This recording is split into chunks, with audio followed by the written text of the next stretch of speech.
11 princes, 1 curse, and a sister silenced by magic. Inside the castle walls, 11 young princes played in the golden sun, each one brave and wild, distinct in their royal blue. But the center of their world was their little sister, Eliza. They had everything, until the wicked queen stole the light. She banished sweet Eliza and turned the brothers into voiceless birds. "Fly away," she hissed, "and never return." The 11 swans fled, leaving Eliza alone in the dark. Years bled into one another. Eliza grew beautiful, but broken. An old wise soul pointed the way. I saw 11 swans swim down to the sea. Driven by a whisper of hope, she journeyed to the sea.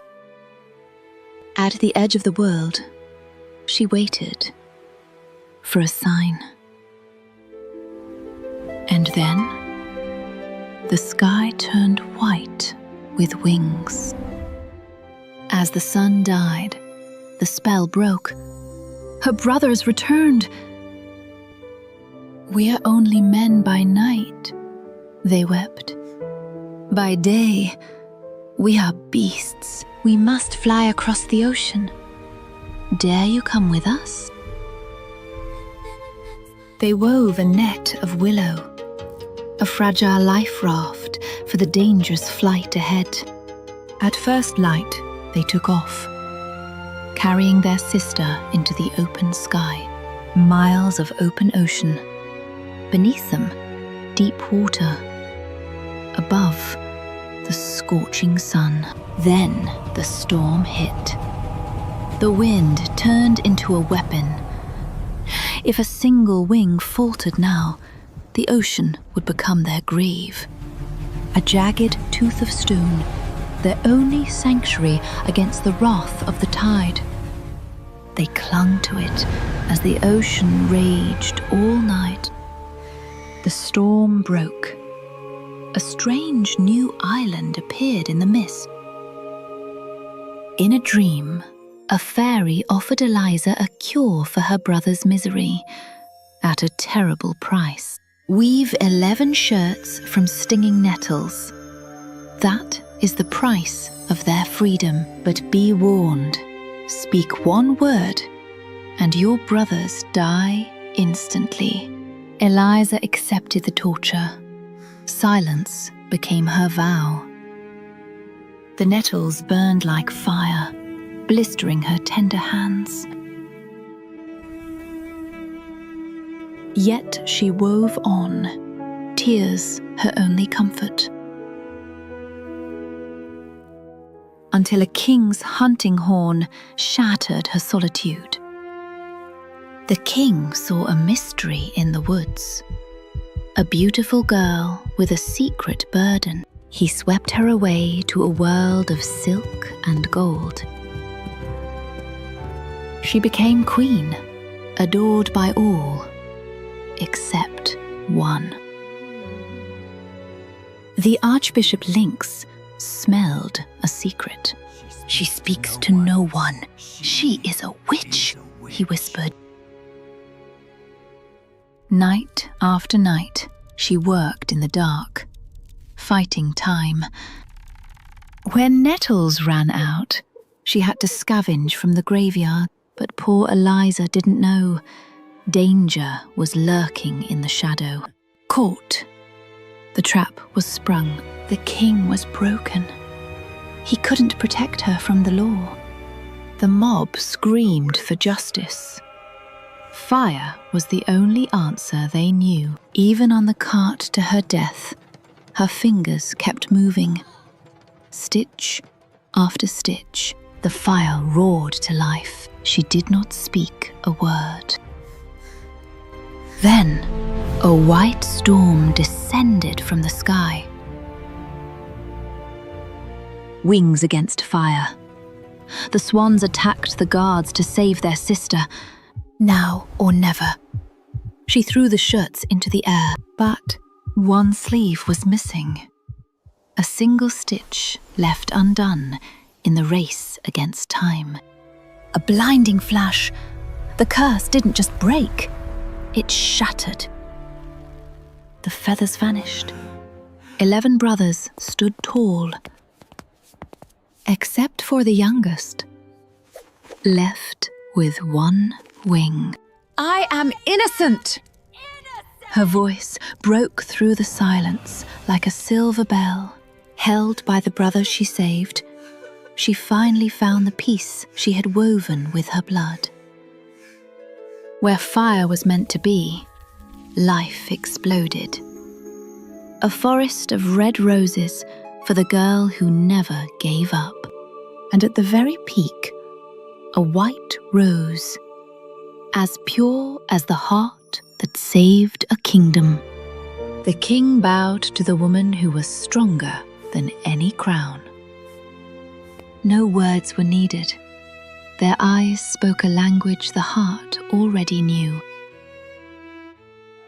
The city sang with iron and joy, a melody for the Queen of Roses.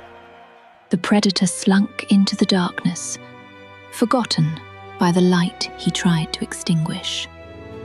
They lived as legends, half man, half magic, a living memory of her love. They learned that the strongest magic isn't found in spells, but in the patience of a heart. The swallows carried the tale to the ends of the earth. The tale of the wild swans. Once upon a time, in a faraway kingdom, there lived a young girl named Cinderella. She was a kind, gentle, and beautiful child with the most radiant smile. Cinderella had a heart full of love, but unfortunately, fate hadn't been kind. Her mother had passed away, leaving her alone with her selfish stepmother and 2 jealous stepsisters. Cinderella was forced to do all the housework and dress in rags. Why is the floor so dirty? Don't you know how to clean?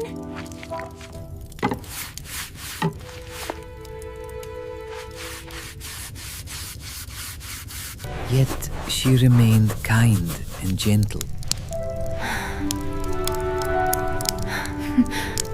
She would often seek comfort in the garden, talking to the birds and the animals, who had become her dearest friends.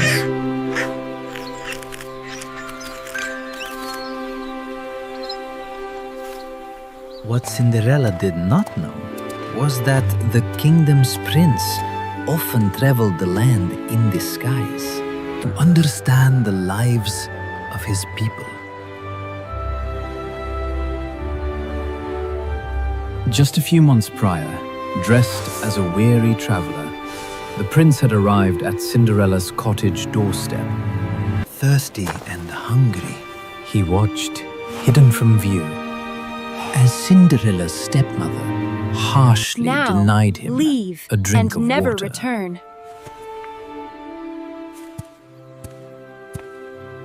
But moments later, the kind-hearted Cinderella slipped out and chased after the prince. She offering the disguised traveler not only cool water, but also her own meager portion of bread. She did this with such genuine kindness and humility, asking for nothing in return. I'll never forget your kindness.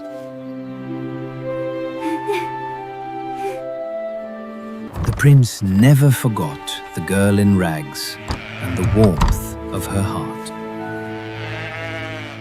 He knew right then that she possessed the character a true princess and future queen should have.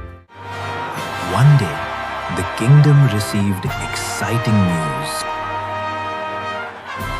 The prince was hosting a grand ball every maiden in the land was invited.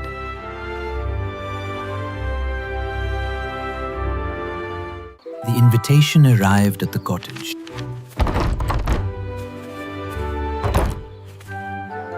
Cinderella watched her stepsisters with a sad smile. Her stepmother was insistent that Cinderella would stay home and continue with her chores. Get those dishes done now. And don't you dare stop until every last one is sparkling. The sisters spent weeks preparing their gowns and practicing their dance moves. No! This one looks ridiculous! I want this one! I look horrible. Cinderella, meanwhile, could only dream of the magic.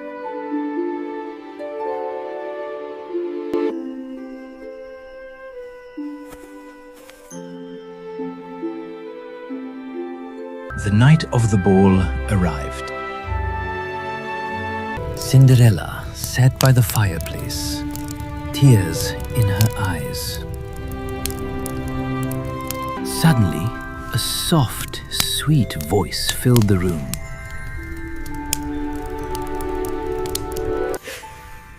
Why are you crying, my dear? The fairy godmother asked. I just wish I could go to the ball, but I have nothing to wear. Cinderella explained her wish to attend the ball. Don't worry, my child. You shall go to the ball. With a wave of her wand, Cinderella's rags were transformed into a stunning gown.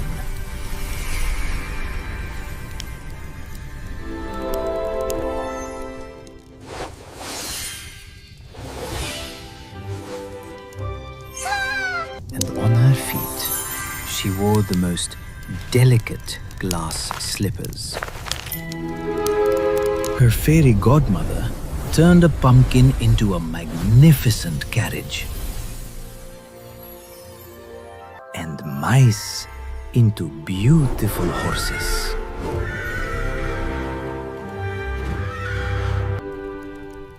Remember, my dear, the magic will only last until midnight. When the clock strikes 12, you must leave the palace and return home.